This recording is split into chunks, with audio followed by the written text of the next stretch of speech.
Hola, ¿qué tal? Espero que estén muy bien. Ahora vamos a tener un pequeño curso acerca del agua, este maravilloso elemento, para lo cual voy a compartir pantalla. Ahora sí, iniciamos. El curso es el curso número 18 y yo lo titulé Conocimiento del agua. Mi nombre es Sara Cecilia Díez Castro. ¿Qué va a tener el contenido del curso? Una presentación, eh, hablar sobre la molécula del agua, las características, el agua en el mundo, el ciclo del agua y la importancia para la vida, así como sus usos. Dentro de la presentación, originalmente el nivel de este tema fue pensado para educación básica, pero los contenidos que tienen bien se pueden elevar a media superior. Muchas veces uno lo ve medio aniñado, pero es un mecanismo que facilita un poco el acceso de los conocimientos. Va a haber diferentes áreas que vamos a hablar acerca del agua y lo que quiero es que a sus alumnos los cuestionen, ellos mismos se hagan preguntas y que vean la forma en la que pueden aplicar los conocimientos que aquí van a adquirir. Entonces, sin más, con ustedes el agua. Una supermolécula. Para la vida es importantísima, por eso le estamos llamando una supermolécula y como tal, pues está disfrazada y como todos los superhéroes, se identifica perfectamente quién está detrás del disfraz. Y en este caso, pues es nuestra supermolécula del agua. Bien, ahora vamos a ver más de cerca esta supermolécula.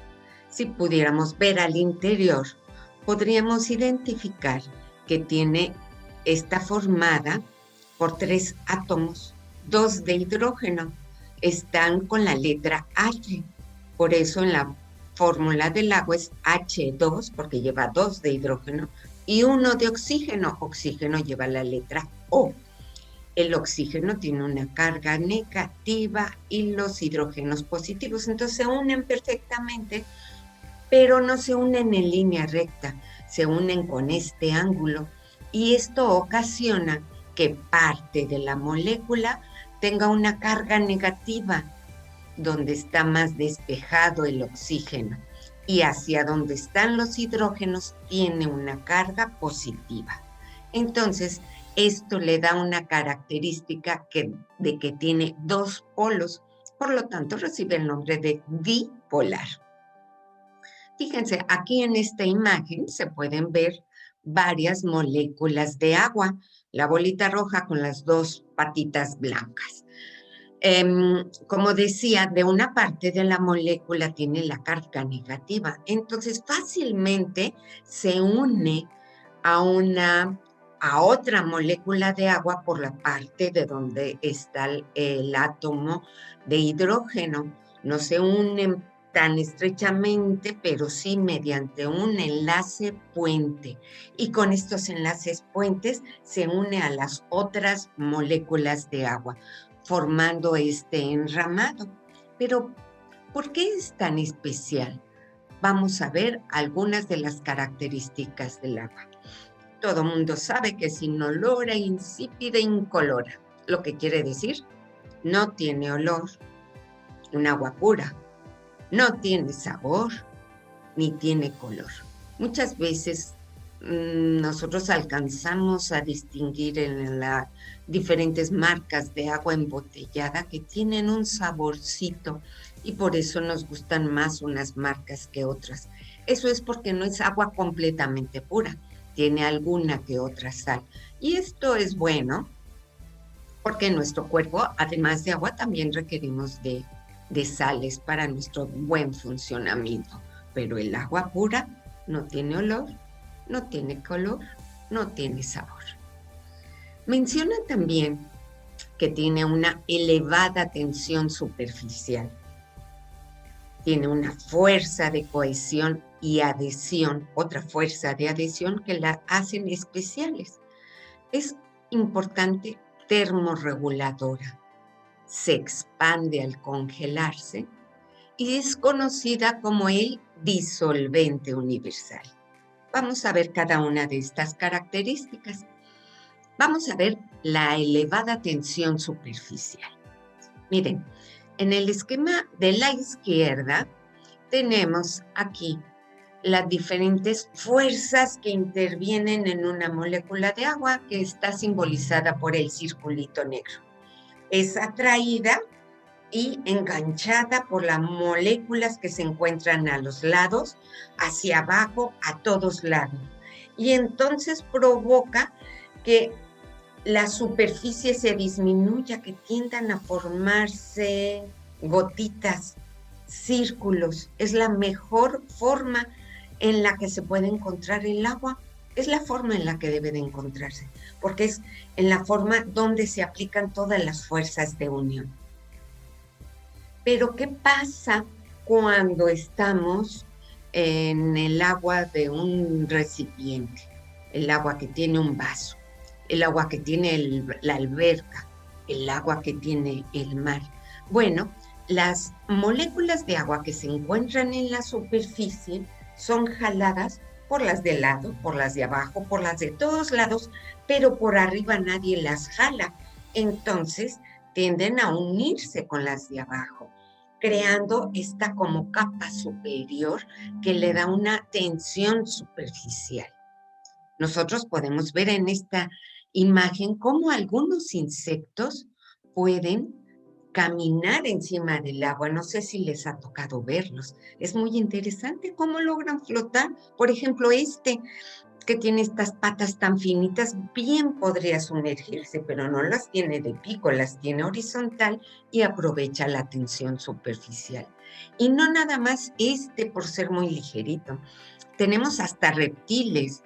Hay uno que se llama el lagarto Cristo, algo así, porque se ve cómo corre en el agua. Hay videos cómo corre en el agua, en la superficie del agua.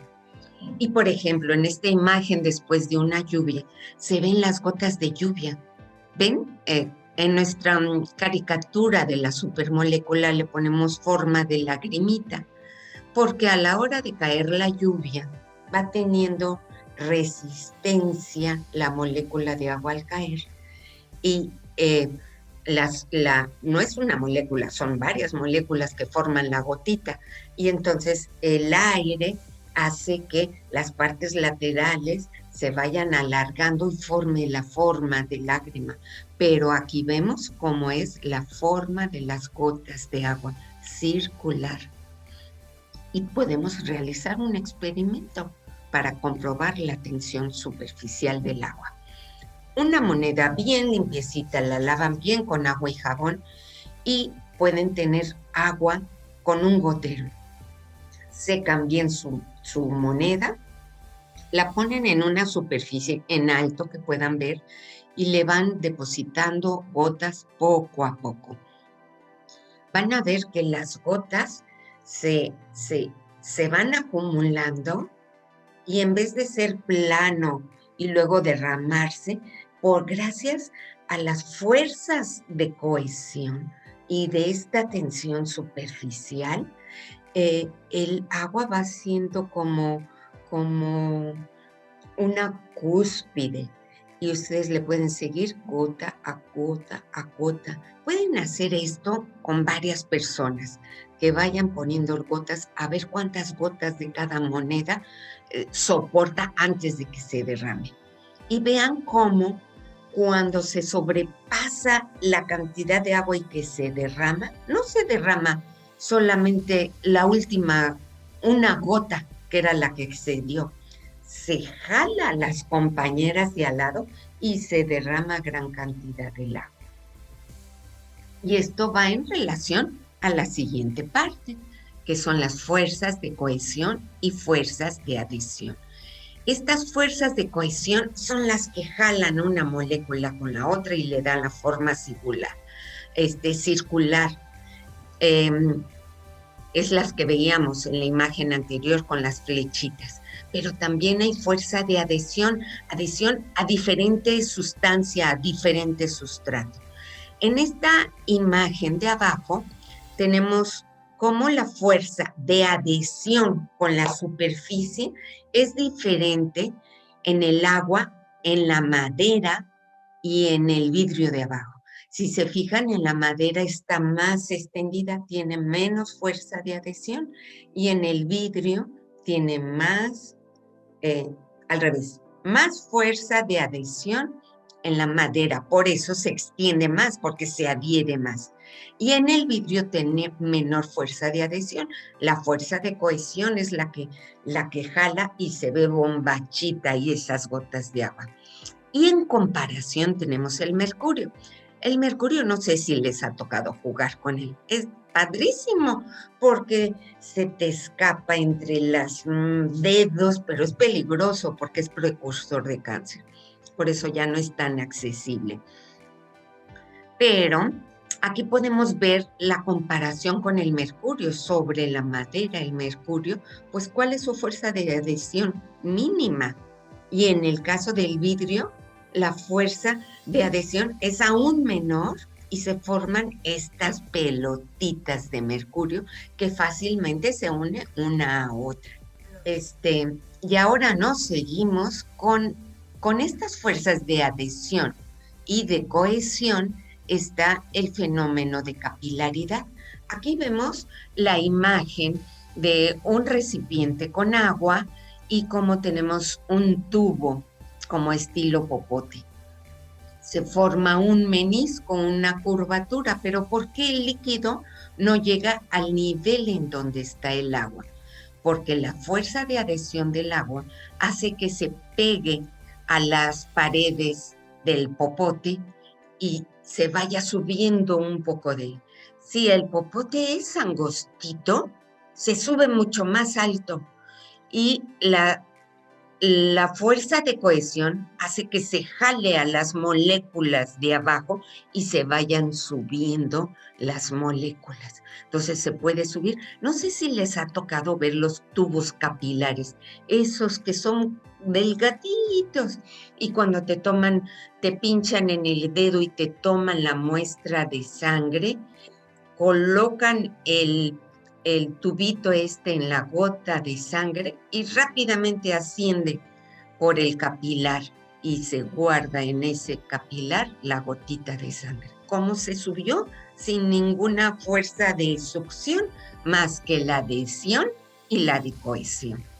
Bueno, esto es lo que funciona con la capilaridad. Porque la capilaridad les suena. Pues, por ejemplo, este fenómeno es el que utilizan las plantas para alimentarse.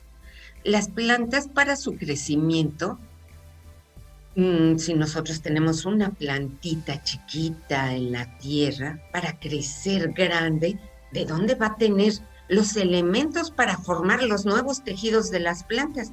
Pues los adquiere de la tierra. Cada planta, con la información que trae en sus células, van a ir obteniendo del suelo los elementos que les son necesarios para construir sus tejidos. Pero estos elementos necesitan estar disueltos. Por eso las plantas se riegan, para que al disolverse los diferentes compuestos que se encuentran en el suelo puedan subir junto con el agua por capilaridad, por las vellosidades de las raíces y puedan ascender y nutrir a lo largo de toda la planta. Ahí se usa la capilaridad, ahí se ve el fenómeno de capilaridad. ¿En qué otro fenómeno? ¿En qué otro ejemplo?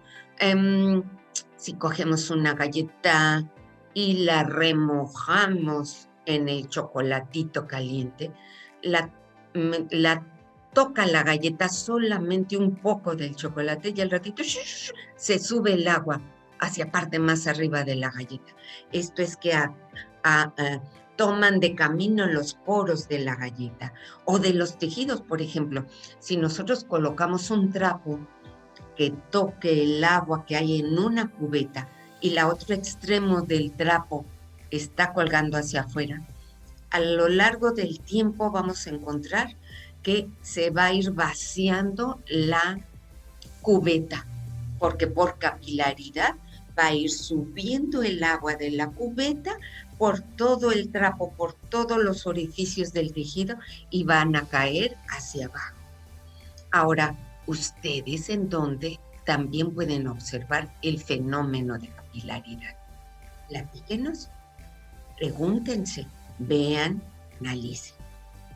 En todas las diapositivas estoy poniendo la dirección de las páginas de donde he sacado información y las imágenes para que las puedan consultar. Bien, decíamos otra característica del agua que tiene un importante papel por ser termorreguladora. ¿Por qué es termorreguladora? Porque el agua tiene un alto calor específico, es decir, que requiere mucha energía para aumentar su temperatura. El calor, la temperatura, es una medida de la velocidad de las moléculas. Cuando tenemos un sólido, las moléculas están unidas más estrechamente. Si le añadimos energía, las moléculas se mueven más rápido y van a formar un líquido. En el líquido las moléculas están un poco más separadas y en el vapor las moléculas están mucho más separadas, tienen mucha energía, más temperatura que el líquido, más temperatura que el sólido, y entonces las moléculas van y vienen y chocan y se expanden utilizando todo el volumen de donde contengamos ese vapor. Bien, aquí vemos una gráfica donde se muestra cómo se va elevando la temperatura del líquido cuando se le añade energía, calor o energía. Entonces, por ejemplo, tenemos el líquido, el hielo, que está a 0 grados, que es a la temperatura en que el hielo se congela. Le añadimos energía y no sube la temperatura, porque toda esa energía la están utilizando las moléculas para poderse separar. Y ya que lograron tener la energía suficiente, ya se va formando el líquido, se funde el agua de sólido a líquido. Ahora sí, conforme se le añade energía, se va calentando poco a poco hasta llegar a la temperatura cercana a la ebullición. Allí, por más que le añadimos energía, ya no se eleva la temperatura, porque la energía la está utilizando para romper el estado líquido y pasar al estado gaseoso, al vapor, al agua. El agua tiene un alto calor específico, requiere mucha energía. Hay otras sustancias que con menos energía se evaporan. Por ejemplo, el alcohol. El alcohol a temperatura ambiente se evapora rapidísimo. El agua también se puede evaporar, pero se tarda, comparándolo se tarda mucho más. ¿Cómo podemos compararlo? Ponemos unas gotas de agua sobre un plato, en otro plato que esté a la misma temperatura, gotas de alcohol, de otras sustancias, los dejamos en el mismo ambiente y vemos cuáles se evaporan más. El agua tarda, porque tarda, su calor específico es alto. Y esto es bien importante porque gracias al vapor de agua que hay en la atmósfera, la temperatura es parte de los elementos que provoca que la temperatura se mantenga más o menos uniforme, que no varíe tanto con la ausencia o presencia del sol. Por eso se supone que los lugares que están cercanos a la playa tienen temperaturas más estables que aquellos que están a la mitad del continente, son muy extremosos. Esto es porque el agua ayuda a termorregular. El mar, por ejemplo, se calienta tan fácilmente, pese a que le esté dando el sol durante tantas horas, se tarda en calentar. Y esto es beneficioso para todos los organismos que viven en el mar. Igual, cuando es de noche, el agua no se enfría inmediatamente, se tarda en ir desprendiéndose de esa energía cuando ya le llega otra vez el sol. Entonces se mantiene la energía regulada. Por eso dicen que el agua tiene una función termorreguladora y, como lo estamos viendo, una característica muy importante para la vida. Otra característica, se expande al congelarse. El agua se expande al congelarse porque se cristaliza en forma hexagonal, ocupando más espacio que en el estado líquido. Aquí en esta imagen tenemos como si tuviéramos una super lupa con la cual ver las moléculas del agua cuando está en estado sólido, en el hielo, y en el estado líquido. Si se fijan en el hielo, son menos moléculas y tienen este acomodo, lo que hace que el hielo sea menos denso. Denso quiere decir que tiene menos molécula por volumen. Y en cambio acá la otra imagen es en estado líquido, como hay mucho más moléculas, y entonces lo hace más denso. Y podemos separar lo menos denso, lo más ligerito, se va a superficie, y lo más denso se va más hacia abajo. Entonces aquí tenemos, por ejemplo, el ejemplo del iceberg. El iceberg pensaríamos que es pesadísimo, probablemente, pero la misma cantidad de moléculas de agua está más pesada. No, ocupa menos espacio el iceberg. Por eso está en la parte de arriba. Esto es importante porque en todos los lugares tan fríos de los polos tienen la capa de hielo y, sin embargo, el agua adentro está más calientita, puede estar a 4 grados, no está congelada, y la temperatura es más ligera, menos fría. Y esto permite que haya vida, claro, de organismos que aguantan temperaturas del agua fría, pero no congelada, si no se detendría todo, ¿no? Todos estarían como en cubito de hielo, y eso no ocurre. El hielo de la superficie funciona como aislante del frío hacia el interior del mar. Continuamos. El agua es conocida como el disolvente universal. Bueno, aquí se exageró un poco porque no es universal, pero sí es de los que puede disolver mucho más cosas. ¿Por qué es esto? Aquí en este ejemplo tenemos agua y tenemos una molécula de una sustancia que vamos a disolver. Podría ser cloruro de sodio. Es la sal. Su fórmula es Na de sodio y Cl, natil, cloruro de sodio. Cl es de cloro. El cloro es negativo y el sodio es positivo. Cuando la molécula de sal entra en el agua, acuérdense que el agua es dipolar. Entonces, las partes de la molécula que tienen carga positiva, que es el sodio, son atraídas por el oxígeno de la molécula de agua por la parte que tiene negativo y la separa. Y las negativas por la parte donde están los átomos de hidrógeno. Entonces, de esta forma, aquí podemos ver cómo las moléculas de agua van separando a las moléculas de sales, disolviéndolas en el líquido. Y esta característica es la que le ayuda a ser el solvente universal.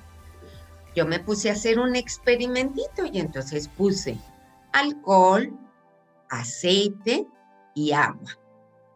Y pequeños recipientes para poner una pequeña cantidad de cada uno de los líquidos. Le puse un poquito de café soluble, sin revolverle. Y vean lo que le pasó en el alcohol, lo que le pasa en el aceite y lo que le pasa en el agua. En agua se disuelve mucho más. habrá que hacer los experimentos con otras cosas, a ver qué más podemos ver. La diferencia de, de que el agua, demostrar que el agua es el solvente universal. Bien, ahora vamos a hablar del agua en el mundo. El agua, como ya dije, es un supermolécula. Tenemos en sus 3 estados, la tenemos en el mundo, en la Tierra, en su estado sólido, líquido y gaseoso. En el sólido, las moléculas están muy juntas unas a otras, en el líquido un poco más separadas y en el gaseoso muy dispersas. ¿Cómo nos podemos dar cuenta de la unión de las moléculas? Si nosotros le queremos perforar un sólido de agua, un hielito, con el dedo, no se puede, porque están las moléculas juntas. En el líquido, en el agua, podemos meter el. En el gaseoso, pues ni cuenta nos damos que está atravesando el dedo, porque las moléculas están muy separadas unas de otras. La gaseosa tiene mucha energía, el líquido tiene menos energía, pero tiene las moléculas. Y en el sólido también tiene energía, pero nada más para estar vibrando, ya no tanta como en los otros estados. Bien, fíjense, antes de hablar de esta, dejen ver la otra, sí, antes de hablar de esta imagen, en el sistema solar, los planetas que se encuentran más cercanos al Sol tienen temperaturas súper elevadas. Entonces no permite que haya agua, porque si hubiera sería en estado gaseoso y pues escapa al universo. Nosotros estamos a la distancia, la Tierra está a la distancia perfecta en la que el agua puede estar en sus 3 elementos. ¿Por qué cuando mandan la sonda a la Luna, al Marte que acaba de ir, por qué buscan presencia de agua? Porque el agua la vemos que es indispensable para la vida, para suponer que pueda haber vida, tal y como la conocemos. Bien, entonces, ya que estamos en este lugar de la Tierra, afortunados porque tenemos el agua en sus 3 estados, el agua que se encuentra contenida en los mares y en los océanos es el 96.5% del total que hay en la Tierra. ¿Cómo es esta agua en los mares y en los océanos? Pues salada. En los glaciares y en los cosquetes polares, solo el 1.74% del agua. Y en los depósitos de los acuíferos y el permafrost, a ver, investiguen qué es el permafrost, esta palabrita media rara, es importante buscarla. Solo el 1.72%. El resto del agua del planeta, el 0.04%, queda repartida entre lagos, humedad de los suelos, vapor de la atmósfera, los ríos, los cuerpos de los seres mismos. Ahí es donde está este pequeño porcentaje. Si la queremos comparar, pensando en una cubeta de agua, que esa fuera el 100% de agua que hay en la Tierra, toda el agua del planeta, si se colocara en este balde, solo una pequeña cucharita de té, de las cucharas chiquitas, sería el agua potable, el agua que podemos tomar, el agua que usamos. Es muy poquito comparado a toda la que hay. Y es importante para la vida. Entonces la tenemos que cuidar, no la podemos desperdiciar. Ahora vamos a hablar del ciclo del agua. ¿Vamos bien? Espero que sí. El ciclo del agua. Si no le pueden dar stop y acabarlo de ver más al ratito. El ciclo del agua es un continuo. Se evapora, se condensa, se solidifica, se convierte en vapor sólido, líquido, gaseoso. Es como se convierte de un estado a otro. Entonces, donde iniciemos estará bien. Vamos a empezar con la precipitación. ¿Por qué se le dice precipitación? Ay, qué forma tan elegante de llamarle a la lluvia. No, precipitación. ¿Qué es precipitar? Se precipitó, quiere decir que se cayó. ¿A qué se refiere en el ciclo de agua con la precipitación? Es todo lo que cae. Entonces, el agua que caiga en forma de lluvia. ¿De qué otra forma puede caer el agua del cielo? Bien, de nieve, de granizo, de escarcha. Todas esas formas son precipitación. Una de ellas es la lluvia. Bueno, entonces tenemos que el agua de las nubes se precipita y cae. Y cae dentro del mar, cae dentro de la tierra, en las montañas.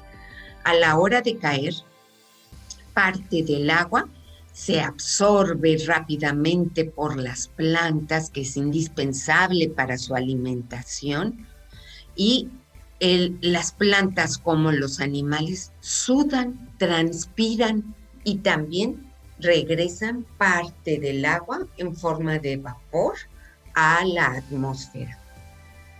Cae en los lagos, cae en el mar, de que cae en la tierra, cuando pasa por la tierra, el suelo, se va filtrando al interior de la tierra hasta llegar a los acuíferos. Pero si la capa de tierra superficial se llena de agua, se satura, ya no se puede seguir filtrando, entonces va escurriendo. ¿Hacia dónde se escurre? Hacia la bajadita, hacia lo que esté más abajo. Y entonces, por ejemplo, los ríos pueden estar abajo de cañadas y se va escurriendo toda el agua de las montañas, de las partes altas, y va llegando a los ríos, a los lagos, al mar. Aquí, en Baja California Sur, llueve. Muchas veces la lluvia cae de una forma fuertísima, en chubascos que los traen los huracanes. El suelo se satura, ya no puede absorber, entonces toda el agua corre al mar. Y claro, en su caminar se lleva tierra, basura, arena, y lleva todo eso al mar. Bien, ¿qué pasa en las montañas? Cae la lluvia o cae la nieve, y si está muy frío, pues queda allí. Pero si se calientan, se derrite y va bajando esa agua hacia las partes más bajas y llegando a los ríos, arroyos, lagos. Luego, cuando ya pasó y formó parte de los acuíferos, muchas veces ahí hay ríos y cuerpos de agua más grandes abajo. Muchas veces de ellos van y se escurren por abajo hacia el mar también. Entonces, los seres vivos, al respirar, decía, también lanzamos vapor de agua, en lo que se conoce como evapotranspiración. Se transpira y se evapora. Y lo que moja la tierra, cuando se va calentando, se va evaporando. Una cosa bien importante, decía, que para que pase de líquido a gas requiere mucha energía. Muchas veces, si tenemos un vaso con agua durante mucho tiempo, el agua se va evaporando. ¿Pero por qué? Si no llegamos a temperatura de ebullición, se va evaporando porque las moléculas tienen energía y algunas veces chocan y son lanzadas hacia afuera y se van evaporando y se van evaporando. Si nosotros le ponemos un platito arriba de un vaso con agua, después de un tiempo volteamos el platito y tiene gotitas que se condensaron del agua que se evaporó y se condensó en la parte superior. Ahí se hace un pequeño ciclo del agua. Bueno, pues así se da el ciclo del agua. Entonces podemos tener la misma cantidad de agua en la Tierra de muchos años atrás. Ser la misma que está en este movimiento de pasando a sus diferentes fases. Obvio que como el mar ocupa el 70% de la superficie de la Tierra, pues gran cantidad del agua cae en el mar. Los huracanes son buenísimos porque nos traen agua a esta tierra que está tan ávida de agua. No tenemos mucha y lo vemos en nuestra vegetación y por lo tanto en la fauna. Bien, ¿por qué es tan importante para la vida? Porque la mayor parte de los organismos está formado por agua. Por ejemplo, el esqueleto que se ve tan reseco, el 20% es agua. En el cerebro, 80% de agua. Entonces, esa es una de las razones por la cual tenemos que estar hidratándonos, tomando agua. Y qué mejor que sea agua pura. Muchas veces hasta la cabeza nos duele. Requerimos agua constantemente. La medusa, esta medusa tan hermosa, el 95% de su cuerpo es agua. O sea, casi agua. Fíjense que estas medusas, bueno, estas no, pero una que se llaman bola de cañón, es un platillo exquisito en regiones orientales y aquí en el Golfo de California hay mucha bola de cañón. Entonces, ¿qué lo hacen? La ponen a secar y quedan delgaditas como hojitas y así las mandan y las importan, las exportan a los países orientales. Entonces, fíjense cómo en estos ejemplos es bien importante. Del cuerpo del ser humano, fíjense, en este perfil de un hombre, de una mujer, el 65% de nuestro cuerpo es agua. Claro, no agua tal cual, sino va mezclada, va en nuestros tejidos, formando parte de las células, formando parte de la sangre, pero es agua lo que tenemos. Y en esta caricatura podemos ver diferentes cosas como su proporción de agua, que es la que está coloreada con azul. Vemos aquí, por ejemplo, la cachucha de este niño. Ahí no tiene azul porque esa no tiene agua. Se llevó mucha agua en su fabricación. Pero tenemos al perrito, a la rana, al árbol, al pez, como gran parte de su contenido es agua. Ahora vamos a ver cuáles son los usos que le damos al agua. Obviamente, para tomar, importantísimo. ¿Pero qué otro uso le das? Para cocinar, para bañarte. Piensa, ¿para qué más? Y te va a salir una lista enorme. Y nosotros podemos ver cuando llega un huracán y que nos cortan el agua. ¡Oh, qué cosa tan tremenda!, ¿verdad? Ahí es donde valoras lo que tienes. Y que sin ella no puedes hacer muchísimas cosas, muchísimas cosas. Hay regiones en donde la gente tiene que ir a abastecerse con una cubeta de su agua, caminando grandes distancias. ¿Ustedes se imaginan que ellos van a desperdiciar el agua? No, ¿verdad? Con tanta energía que le dedican a traerla. Entonces el agua se recicla, se reusa. Por ejemplo, si tengo un recipiente con poca cantidad de agua, la utilizo, me lavo, me sirve muy bien. Esta agua me puede servir para regar la planta. Y en fin, podemos darle mucho más usos, aunque sepamos que si abrimos la llave va a salir mucha agua. En Baja California Sur es el problema principal. Tenemos que cuidarla muchísimo. Entonces aprendamos a reutilizarla. ¿Es porque es tan importante el agua para la vida? Muy bien, con esto damos por terminado el curso. Hay que interactuar, hay que preguntar a sus alumnos acerca y que den ejemplos de todo. El primer ejercicio, acerca de tensión superficial. Vas a hacer el experimento de la moneda con el agua y le vas a ir poniendo. Yo le puse colorante al líquido para observar mejor, porque con eso de que el agua es incolora, le puedes poner si quieres o no. pero puedes hacer eso y observar qué pasa poco a poco, cómo se va formando la burbujita esta.